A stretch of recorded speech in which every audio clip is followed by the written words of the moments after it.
Okay, great. I guess I'll do a brief introduction of myself too, because I did not do that. Hi, my name is Christine. I use she, her pronouns to give a brief image description of myself. I am an Asian American woman with long brown hair wearing a white shirt, and my colleague Alizay. Hello, my name is Alizay. I use she, her pronouns, and to give a little image description of me, I'm wearing a brown scarf, I'm a Pakistani woman, and I have a black shirt on. Great. Yeah, so we will go ahead and get started here. And there we go. All right, so I'm going to do a brief land acknowledgement. Due to COVID-19 and remote learning, our UW community is spread out around the globe, and we ask for those engaging in this event to reflect on the lands on which we reside and acknowledge all of the ancestral homelands and traditional territories of Indigenous peoples who have been here since time immemorial. The University of Washington acknowledges that the Coast Salish peoples of this land, the land which touches the shared waters of all tribes and bands within the Duwamish, Puyallup, Suquamish, Tulalip, and Muckleshoot nations.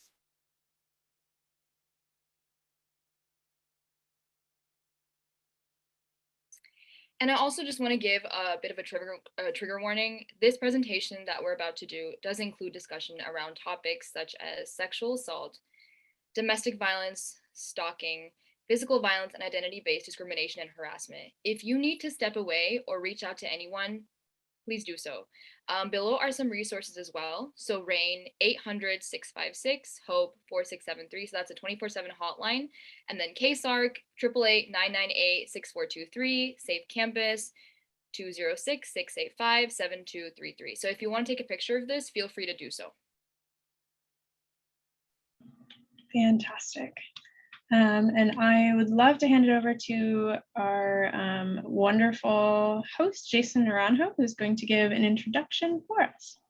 Good afternoon, everyone. I'll do a brief image description here and introduction. My name is Jason Naranjo. I have long, shoulder-length, dark black hair. I am Latinx, and I'm wearing a blue hooded sweatshirt and a yellow undershirt. I am faculty in the School of Educational Studies at the University of Washington, Bothell. I am also core faculty here in the Disability Studies program. And one part of my work here in Disability Studies program at UW is to chair the Harlan Hahn Endowed Award. And this award provides support for research for both faculty and students. And I'm going to read to you a little bit about the award and the importance of it. The award is set up by the estate of Harlan D. Hahn, a disability activist and political scientist. Hahn was a professor at the University of Southern California, specializing in American and urban politics. He was a pioneering scholar in the field of disability studies starting in the 1970s, and a key figure in the disability civil rights movement. He worked for the passage of the Rehabilitation Act of 1973 and the Americans with Disabilities Act. It happened in 1990. Hahn died in 2008, and his bequest stipulates that the University of Washington must use the funds that are endowed to either support an endowed chair in disability studies or disability studies scholarships to support research grants. It has been my honor and a privilege to work with faculty and students alike over these past 3 years and support their work through the generous gifts of the Hahn Endowment. The research that will be presented today has been directly supported by these funds. Thank you.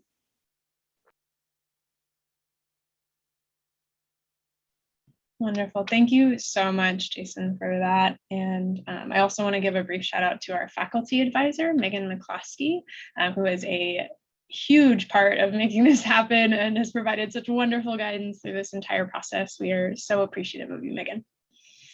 Okay, let's get to the fun part here. All right. Okay, so what we're going to talk about today, here's the overview, background, methods, findings and recommendations, and then we'll have a question and answer session at the end. So you can drop your questions in that Q&A section that Christine mentioned below. And on the right-hand side, we have an image of Susan Library. Yes. All right, so to give a brief background of the project, why it started, in winter of 2021, Alizay and I were both students at the UW. We both graduated in spring of 2021. But during that quarter, I was taking a class that was put on by Megan McCloskey called Gender, Disability, and Law. And one of the readings in that class was the National Council on Disabilities report titled Not on the Radar, which focused on the experiences of students with disabilities experiencing sexual violence on college campuses in the US. And I read the paper, and you can see some of the findings here. Nearly 1 in 3 college students with disabilities have experienced sexual violence, compared to 1 in 5 non-disabled students.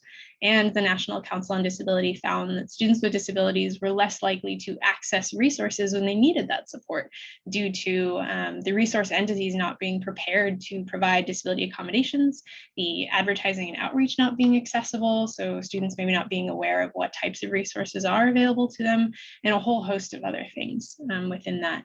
And so me being in the class at the time, I was serving as the Student Disability Commission Director for ASU-Dub, and Alizay was serving as one of the co-directors for SARVA, the Sexual Assault and Relationship Violence Advocates in ASU-Dub. And we knew each other through our relationship in ASU-Dub, and I came to Alizay and said, hey, look, I read this report and I know literally nothing about what is going on at UW regarding these resources. I don't know if they're accessible. I don't know what resources exist, and we're really curious about that.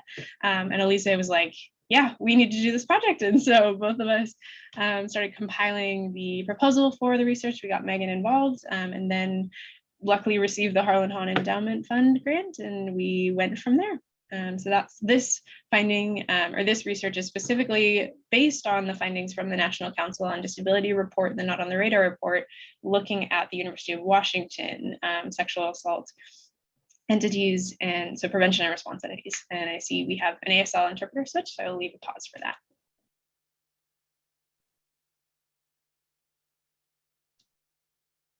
Perfect. Okay. So I will go ahead and switch the slide to Alizay. Oh, sorry, there's a little bit more background information. My bad. Again, part of the reason that we wanted to do this, we're looking at some other data. The UW Climate Survey from 2019 indicated that 15% of all respondents reported experiencing unwanted sexual contact/conduct while at the University of Washington, Seattle.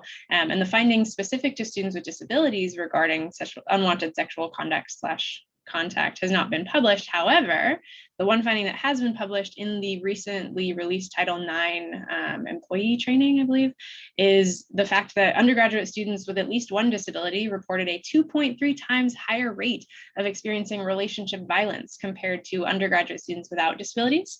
And that number for graduate students with disabilities was 4.6% or 4.6 times higher, experiencing relationship violence than graduate students without disabilities.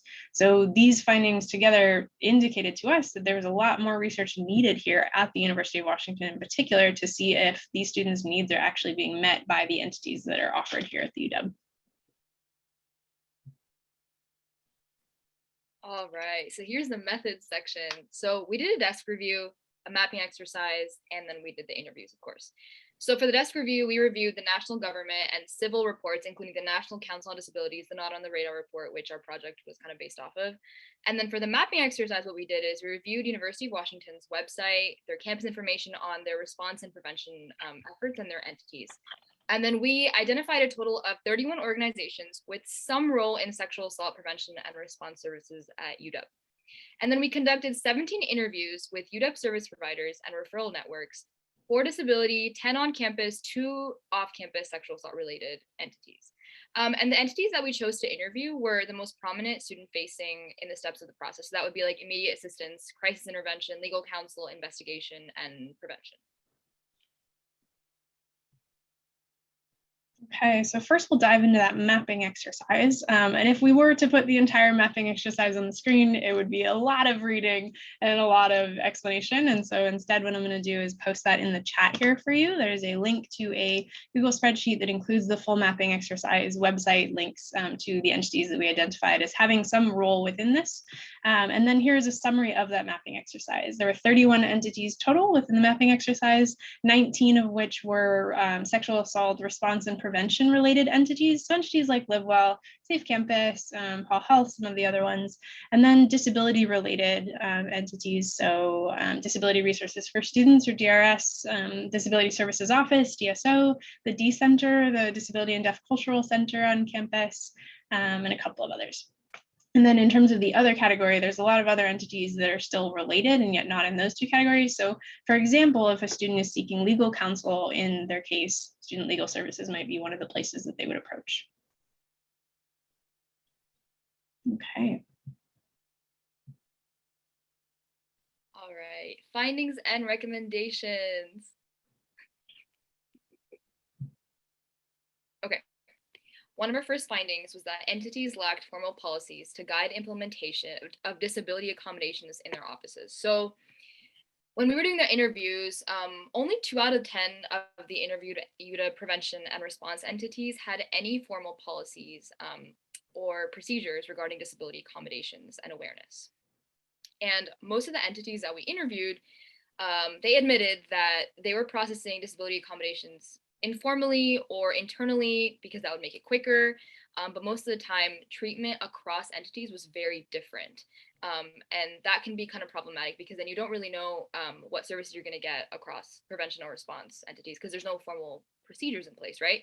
So what we recommend is that entities should create formal policies and procedures on disability accommodations, and then staff should receive training on those set policies and procedures so that treatment for survivors is the same across each entity. Okay, and that leads really well into our next finding from those interviews, which was that staff are receiving very minimal training on disability awareness or accommodations. So out of the 10 sexual violence prevention and response entities that were on campus that we interviewed, only 7 of them had no staff training that involved disability accommodations or even talking about how disability relates to sexual violence prevention or response work. Out of the remaining 3 entities, 2 of them reported mentioning disability as part of the onboarding process for new staff, and only 1 entity received thorough training on working with students with disabilities. And there's a quote from the interviews here that I really wanted to highlight because I think it encompasses a lot of what we were finding with this, and that is, "I do know where to find disability resources, but it's not so much because of training and more because I've been here for a really long time." And so in terms of recommendations on this part, we think that entities should be providing training on all of the below topics: disability and disability sensitivity, including offensive language and the risk of unconscious bias, obligations under the ADA and Section 504 of the Rehabilitation Act, among others, risk factors for sexual violence against students with disabilities, how to assess student needs for accommodations, particularly when working with students experiencing trauma, and the types of disability-related resources on campus, the services that they provide, estimated wait times, and where to find them.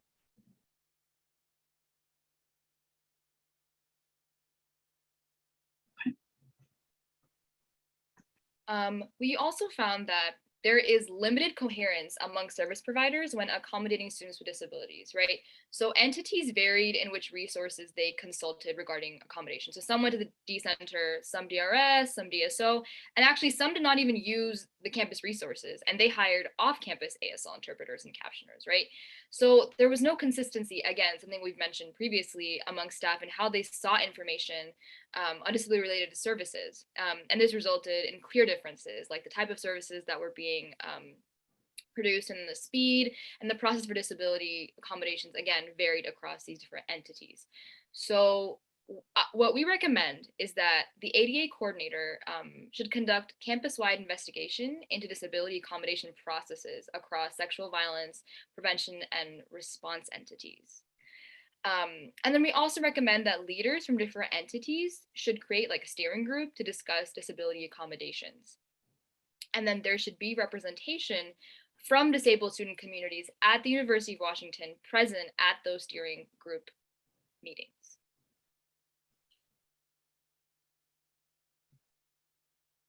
All right, and so our next finding had a lot to do with locating information on behalf of students with disabilities. Information on available resources for sexual violence responses is difficult to locate and understand specifically for students with disabilities. There were 19 total entities out of our total mapping project that dealt with prevention and response on campus, each with distinct missions, websites, advertising that are all very difficult to differentiate. And there are 2 pages on which the University of Washington has kind of compiled those entities and summarized them. One is the Sexual Assault Resources website page on the University of Washington website, and the other is the Know Your Rights and Resources Guide, which is published by the Title IX office. In the Know Your Rights and Resources Guide, which is like a PowerPoint that is linked on that sexual assault page, is a very small section dedicated to disability accommodations, but in that section, it points students back to DRS and DSO, which are the disability accommodations offices, leading, instead of providing contact points within the entities like Safe Campus, Live Well, for students to be able to contact first, leading to this very roundabout process of, okay, if I need accommodations, I have to go to this office and then go to this, and it's very unclear. The other part of it was that there's no real locatable information regarding each of the entities' accessibility, physical accessibility for in-person spaces, options for, how do you engage with these entities? What if the 24/7 hotline isn't accessible to me as a hard of hearing person, for example? And so the goal here is to make reporting as easy as possible for a person with a disability, or seeking help should be as easy as possible. So with that comes the following recommendations. We believe that physical accessibility guides for accessing in-person spaces should be available for any entity that does have an in-person space, so you can come and ask for help. Options for remote engagement and multiple modalities to contact. So for example, if you have a 24/7 hotline, you should also be monitoring emails 24/7, or have a relay line for deaf and hard of hearing folks. There should be a contact list for entities that are trained on disability, and a resource summary list for those prevention and response entities that includes the accessibility information. And on top of that, because there's oftentimes an institutional distrust with students with disabilities, kind of not believing that entities will meet their needs, even if they are said, a culture statement on your advertising, your website, et cetera, that includes disability, to ensure that disabled students feel welcome and safe from ignorant ableist comments. Yeah, and again, to reiterate, the goal here is to make reporting easy and with less barriers for students experiencing violence. Okay, so one of our most important findings was that entities were not prepared to provide accommodations to students in emergency situations. So Tacoma and Bothell are able to respond fairly quickly because they have a very proximity-based relationship. The campus is small, they can just walk over to the office. Things are very smooth, very quick. And the thing with the Seattle campus is that process is much, much trickier. There's also so many entities in the Seattle campus, right? So, sorry, I'm trying to figure out how to say this. I'm very passionate about this particular finding, because emergency situations, especially with sexual violence, they need to be met very quickly. And so what we found is that a lot of entities don't have any procedures or policies cited in their response or in their emergency timeline, right? And things are being dealt with very informally and increasing. And a lot of survivors, when they're reporting, they have very long wait times. For instance, let me give you an example. Like a ASL interpreter and CART captioning typically require like a 10-day lead time at minimum, and no entities described any processes to secure this service faster if needed. So we had a member of our research team who called SAFECAMPUS, the 24/7 hotline, and they asked for a deaf and hard of hearing accessible modality. And they were told that they did not have one available. They would have to call later or wait to figure it out. And for a survivor who is in crisis, who needs that immediate support, that is a very challenging thing to hear. And I think it is so essential for our entities, especially our sexual violence prevention and response entities, to have emergency responses and safety plans in place so that survivors don't have to have long wait times, so that they can get, honestly, the justice that they need. And so the recommendation that we have is that entities should, honestly, they must have an emergency situation safety plan of action on hand at all times. And they must include ways to access ASL interpretation or captioning in a timely manner outside of business hours.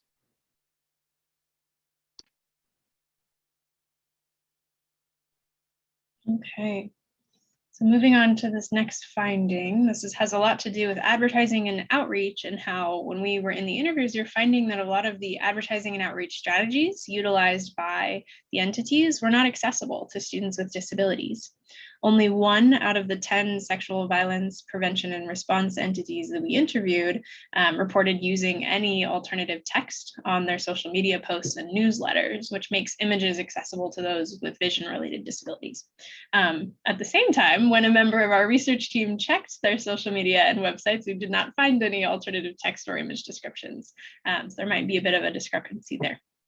None of the entities that we interviewed had any written down procedures or policies regarding the use of image descriptions, alternative text, color contrast guidelines, or website design like tagging trees for online content. On another hand, none of the entities had any written policies or procedures for print materials, so informational business cards, posters, brochures, leading to a clear lack of large text options or Braille formats for students with vision-related disabilities. And then when we asked about physical spaces that students would need to access to get services, answers were really varied. There was some who assured us that the buildings and event spaces that they utilized were ADA compliant, but none of their advertising materials had any guides on how to get to the ADA routes to access those spaces. Only 2 out of the 10 interviewed entities claimed to add an accessibility statement to their event posters, which is a small statement usually on the bottom of the poster provided by the Disability Services Office that says, contact us within 10 business days for any accessibility needs, that type of stuff. However, when asked about that accessibility statement, both entities admitted to having no clear understanding of how to request those accommodations if a student did contact them to get the accommodations. And then again, I mentioned this a little bit earlier, but wanted to revisit this idea of institutional distrust. Many students with disabilities have had a lot of experiences in institutions like the UW where their needs are not being met. And so for them to feel as though their needs will be met when they go to an entity requires a lot of preemptive work on behalf of that entity. The entity needs to be showing that they are doing this work ahead of time and that their services are accessible, and that it's not going to be exhausting and frustrating for the student to try to get their needs met and advocate for themselves. It's really urgent, especially for entities like sexual violence prevention and response, to be doing this work ahead of time so that students do feel safe approaching. And so in terms of recommendations, we've got a whole bunch in this space. One is for printed materials, there should be large print options. And I'm going to pause here for an ASL interpreter switch. Okay, fantastic. And there should be large print options, there should be Braille options, and there should be sufficient color contrast on any printed materials.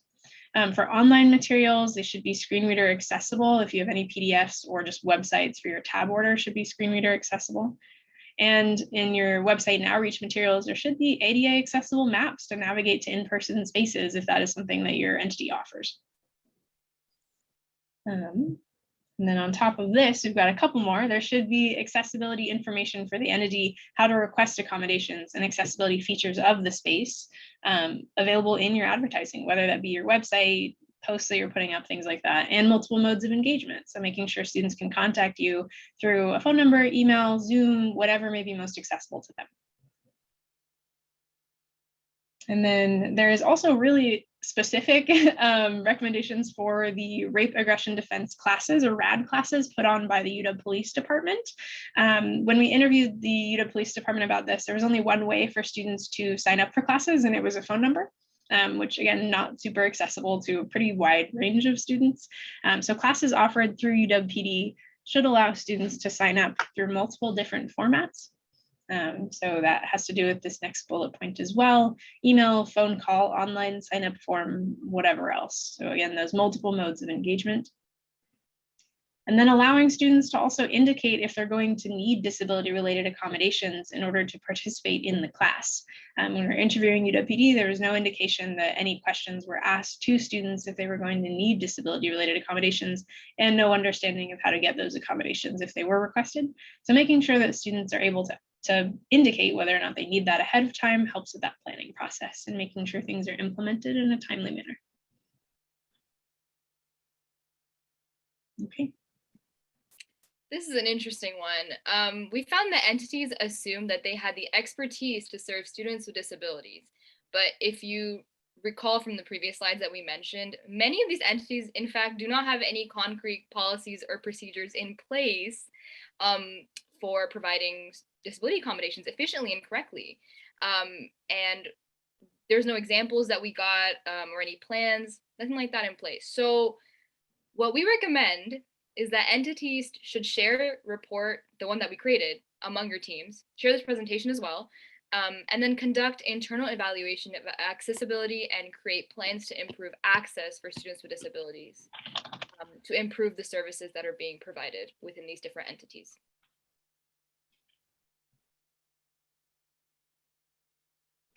Okay. And so this next finding is that there was no apparent accountability measures in place for implementation of the ADA. So out of the 10 UW specific sexual assault prevention and response entities that were interviewed, none of them mentioned any level of accountability structure in place from higher level administration. And it is part of the Tri-Campus ADA coordinator's role to ensure that service providers are being thoughtful of access, but none of the entities interviewed really talked about regular audits, assessments of entity preparedness, or training or support in order to get that, unless they, the entity, are reaching out to the ADA coordinator for those things. There's no preemptive being able to do that. And as we were looking through this, we realized a lot of that might have to do with the fact that this is a really big campus, Tri-Campus, and there's one ADA coordinator. So being able to look into that, the recommendations, the wording of it is ensure that the UW's Tri-Campus Office of the ADA coordinator is well staffed, and then implement regular trainings, audits, assessments, and offer support for entity preparedness and compliance with the ADA. And to dive into that staffing piece, as of winter 2022, the UW Seattle, Tacoma, and Bothell enrollment was almost 57,351 students, and we had one ADA coordinator. Significant student enrollment suggests that there may not be enough staffing to truly fulfill the duties of the Office of the ADA coordinator.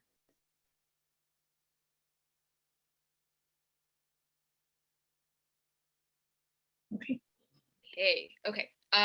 We also found that entities are not collecting data on disability. So there's a lot that goes into this piece, right? So they don't really know, a lot of entities don't really know how many students with disabilities they're serving or what their experiences are. That's the first piece. So when we did interview those 10 sexual assault prevention and response entities, only one of these was collecting demographic data on disability. And that was only physical disability information, right? So many of these entities that we were interviewing, what their concern was that they didn't want to further re-traumatize the survivor who was asking for services, right? Because sexual violence already is very traumatizing. So they just didn't want to cause that again. And they didn't want to put unnecessary stress on the students. But the two off-campus entities that we interviewed, they do collect demographic data on disability, which included, it's required in their organization because that is how they get their grant funding. So that was an interesting piece of information too. And so what we recommend is that all UW sexual assault prevention and response entities must collect a variety of demographic data on disability, not only physical disability, psychological, neurological, learning, and sensory, just because it would be really helpful to see who you're serving and how to improve your entity's services so that they are actually accessible and the needs are being met, right? And then this data that you're collecting, it should be analyzed and used to improve your service, just like I said, and analysis should happen like annually or biannually.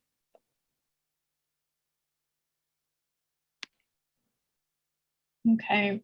This next finding is that the burden of advocating for access tends to fall on the students with disabilities instead of the institution. And this finding, I'll try to give a little bit of context on this. It is not necessarily exclusive to sexual assault prevention and response entities, but rather an approach that we take as the university. We tend to go with the more ADA compliance interactive process model, where the responsibility is on the student to disclose a disability and seek accommodations, and then it becomes the legal responsibility of the institution to meet that need that is expressed. The problem that comes up, especially when we're in situations like sexual violence and really traumatizing situations, that's a huge burden on a student to then have to disclose this other part of their identity and make sure that their needs are met. And so the goal here should really not be, student discloses that and then we meet the need. It should be, can we meet those needs before a student even has to say it? And so trying to make sure that sexual assault prevention and response entities should be making their services as disability friendly and universally designed as possible from the start. And so one of the things we were finding when we were interviewing entities is that most of them did not ask students explicitly if they needed disability accommodations during their intake process. When the student is not asked that question directly, it can cause a lot of friction and stress for the student to have to bring it up on their own, not really knowing what their response will be. And so that was our other recommendation, is that entities should be asking students explicitly if they are in need of accommodations as a regular part of the intake process.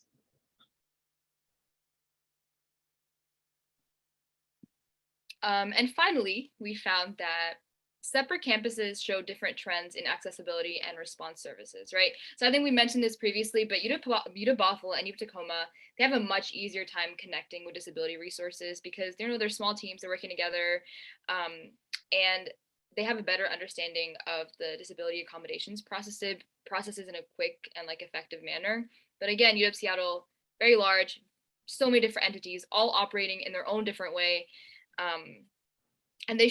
And because of this, they actually showed greater levels of confusion and uncertainty about disability-related resources on campus. And their timelines, again, very affected because there's so many different processes going on in order to get disability accommodations for students. So, they also had less flexibility in how these accommodations were processed as well, because all of these different entities are operating differently. So what we recommend is that UW-Seattle entities should create collaborative efforts to improve cohesion of resource referrals.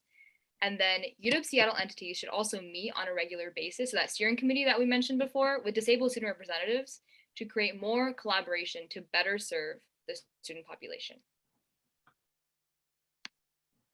Fantastic. And then in conclusion here, just kind of summarizing, because that's the end of our findings and recommendations. So a lot of these findings and recommendations are summarized into these points. Implementing the universal design model within prevention and response entities, making it so that students don't have to disclose their disability in order to seek those accommodations all the time. All prevention and response entities should create formal written policies and procedures on disability accommodations, and then should train their staff on how to implement those policies and procedures and how to provide accommodations. There should also be accountability from higher level administration, conducting audits on current systems that are in place to ensure that services are being provided and make change to organization as needed.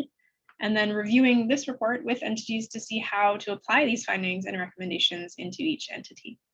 I also want to take a second, as we're in conclusion here, to thank all of the people that took their time to interview with us, all the entities that responded to our interview requests. Thank you so much for providing all your information and for being a part of this process. And for some of you who are here today and listening to the findings and hopefully bringing them back to your teams, we really, really appreciate your time, your energy, and your commitment to students' well-being.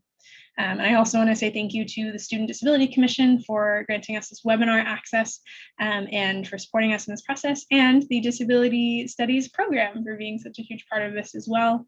And for all of you who are registered, I expect to receive the report, like the finalized report, in the next week or so. Kind of depends on how busy we end up getting and can finalize it, but you will receive it if you registered for this webinar. You'll receive it in your email afterwards. With much greater detail on the findings and everything summarized. And we are now going to switch into the Q&A section. So feel free to put all of your questions in the chat in the Q&A. If you want to say your question or sign your question as well, you can raise hand or just put that into the Q&A and we can promote you to panelists. You can ask your question there. And while we're waiting for those questions, I would also love to read out loud a point that was made by one of our attendees while we were speaking, having to do with the ADA coordinator point and the understaffing of that office. And the comment reads, isn't the ADA coordinator responsible for all, not just student access, like employees and even unaffiliated campus visitors? So for events and performances are under that umbrella as well. So what does that add to the 57,000 students for such a small office? Thank you so much for that comment and providing that context as well, because you were completely right. Cool. And I don't see any current questions coming in, so let's switch this. Does anybody have any questions? I'll leave some space for it. We got lots of time.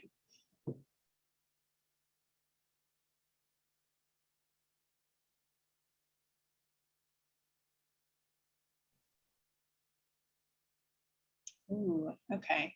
I see one question. Alizay, I see. What was the most challenging part of doing this research? Do you wanna answer that one or start? I can start and then Christine, you jump in. I think the most challenging part of this research was I was honestly the interviews. I think that was the most challenging part because after every interview,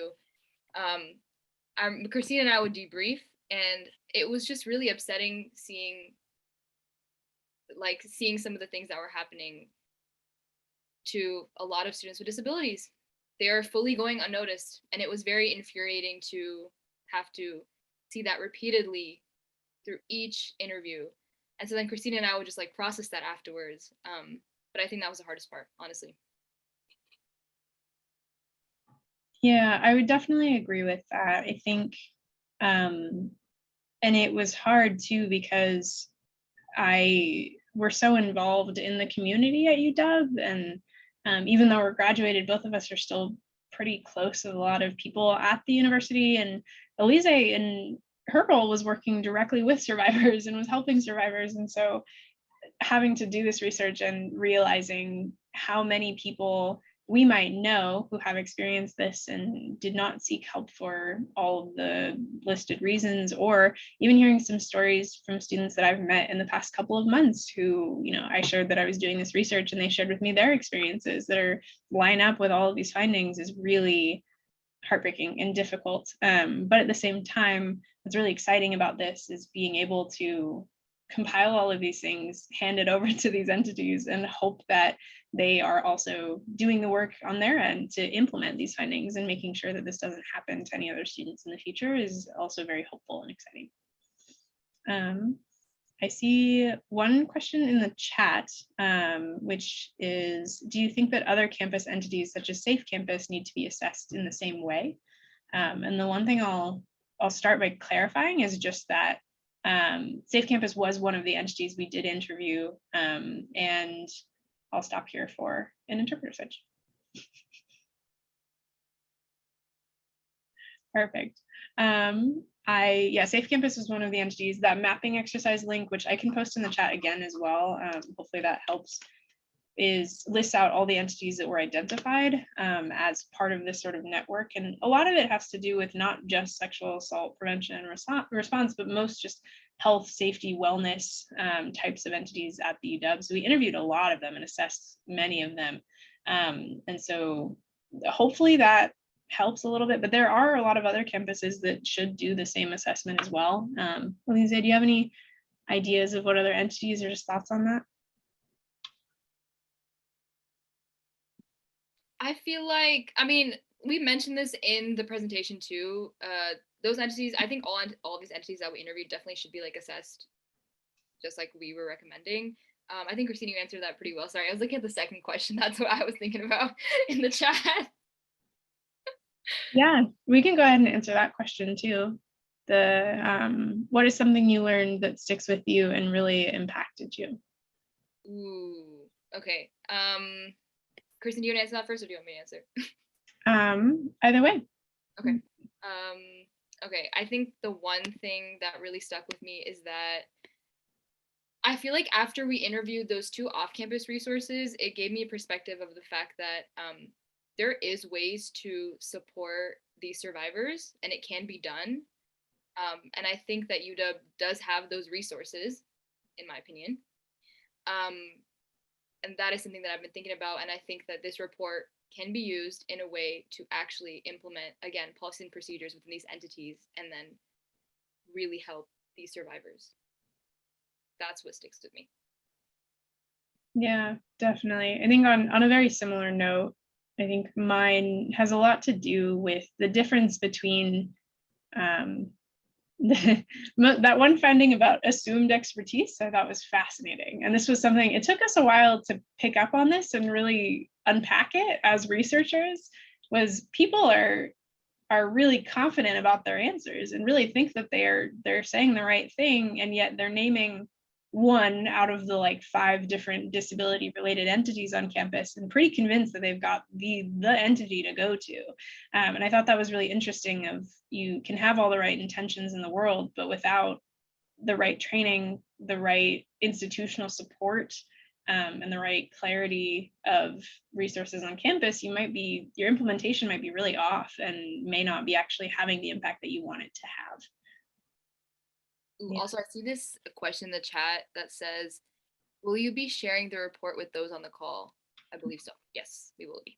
Yes. If you signed up for this webinar, if you registered, then you will receive the report in your email in the next following weeks. At some point. And I see one more question as well.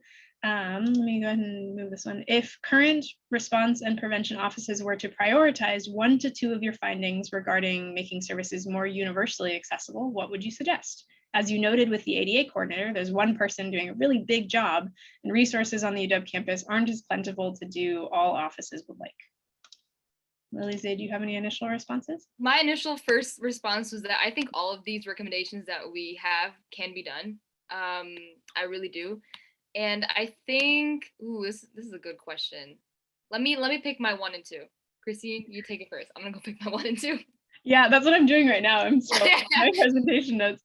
I think that number 1, the most important thing should be emergency access for emergency situations. So really looking at, how am I going to get a hold of a ASL interpreter, a cart captioner, or just providing access in some way in the moment, right when a student needs it? How am I going to do that? And how am I going to make sure that everybody who does this job with me knows that thing too? I think it's the most important thing. And the second one, I think that's a really easy one, is just asking the question of, do you need disability accommodations? And also allowing that to be part of your data collection, because then at least you have an idea of how many students you're serving that do need these things, and it is an accurate idea, as opposed to a assumed, well, we did disability accommodations once in the past 5 years, and so maybe that was the only disabled student. That was one of the answers that we got, and that's kind of a misnomer. I see Megan has come on video. Megan, is there more you would like to add as well? I have some thoughts, but I want to make sure that Alizay has a chance to give hers. Oh no, mine was gonna be the accommodations for emergency situations. That should be implemented like ASAP, honestly. That's the most important one. And I also think another one would be they're all really good, and I think they're all very much doable, right? They really are. I think the data collection one is really, really important too. You need to know who you're serving, and you need to know how to serve them. So I think that's another one, but definitely top is emergency situations, making sure that that is set and done ASAP.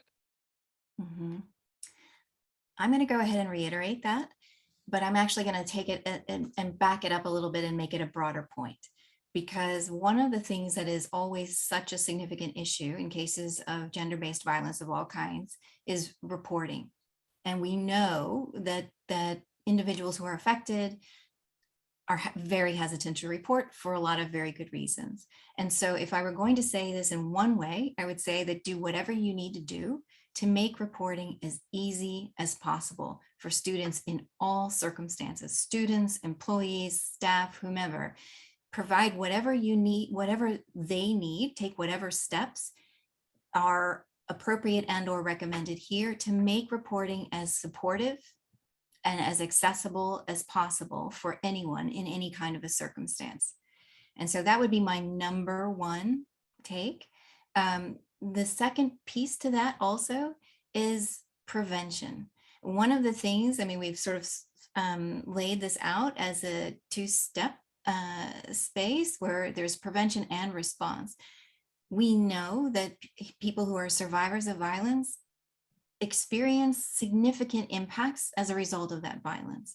And so if the goal here is to nurture and create a supportive environment for student learning, the idea here is to intervene before violence happens, right? Before students are impacted by violence. And so thinking about all of the different educational spaces in which students are, whether they are discussing disability related issues in, say, the D Center or DRS, and there's an opportunity to talk about risks of sexual violence or dating violence or relationship violence and so on, how to support a friend, or whether it's in spaces where there's already prevention efforts and education efforts being conducted for students about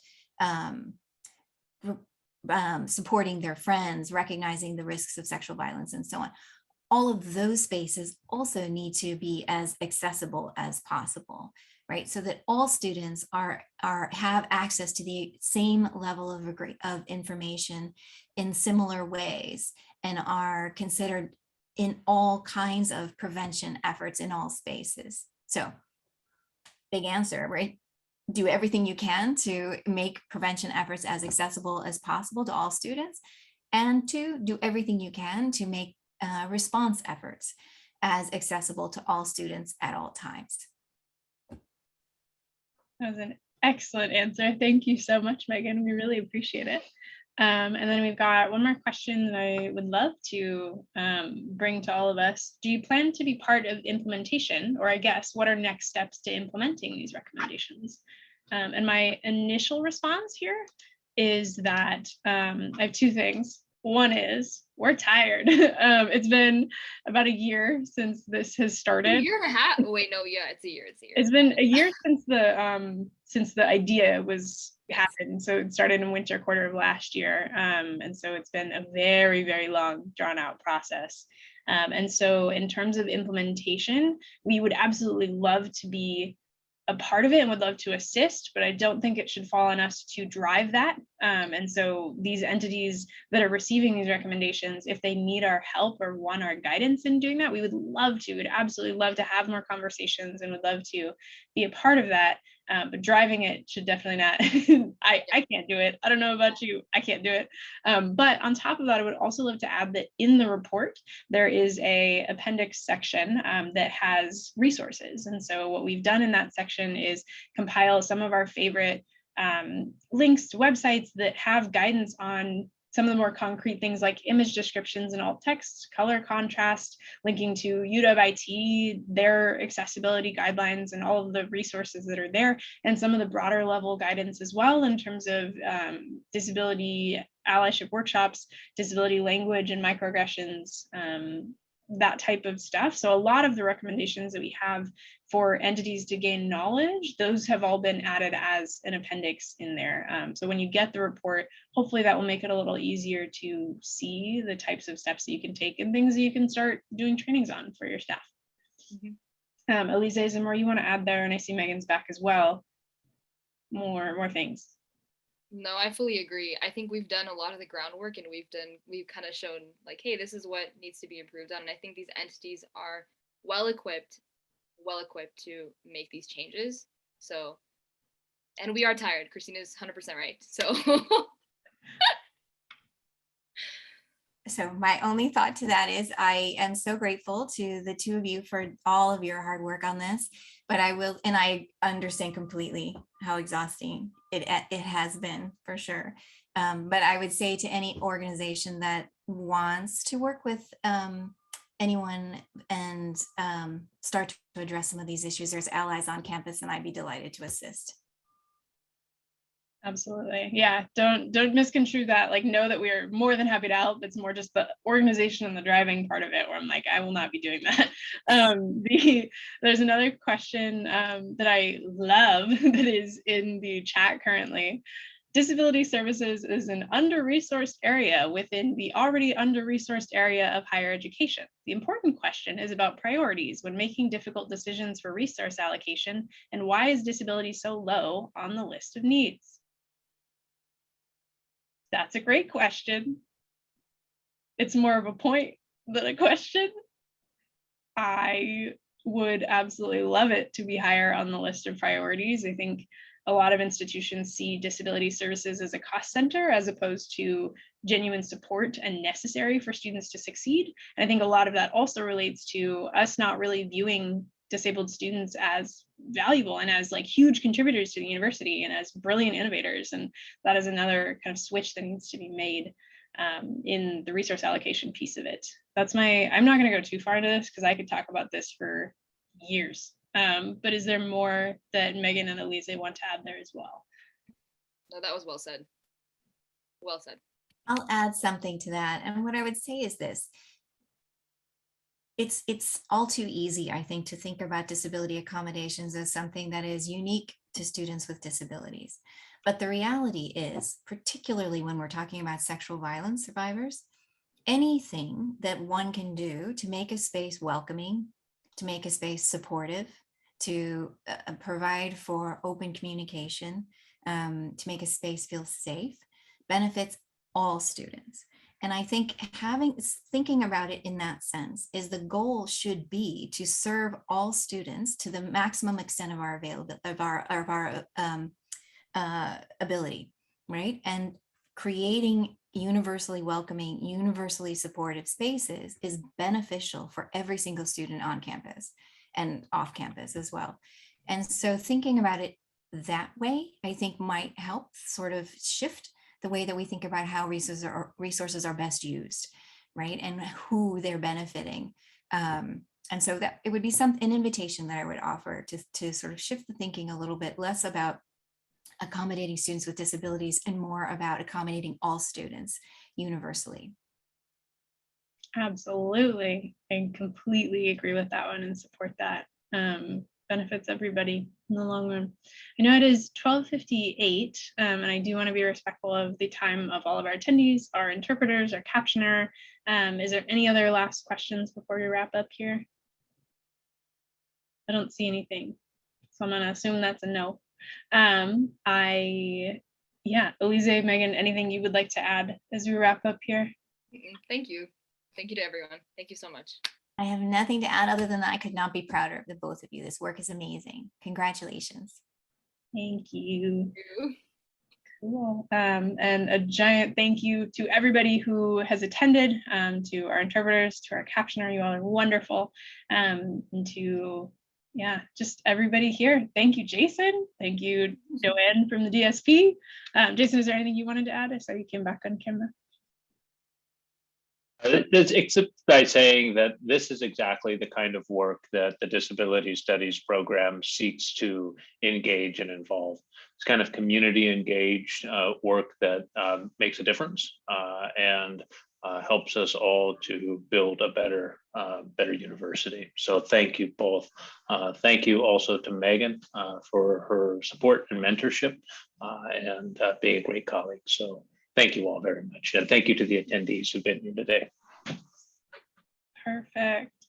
Are we about to end on time? I have never done this for an event ever. Yay. I'm going to stop the recording here.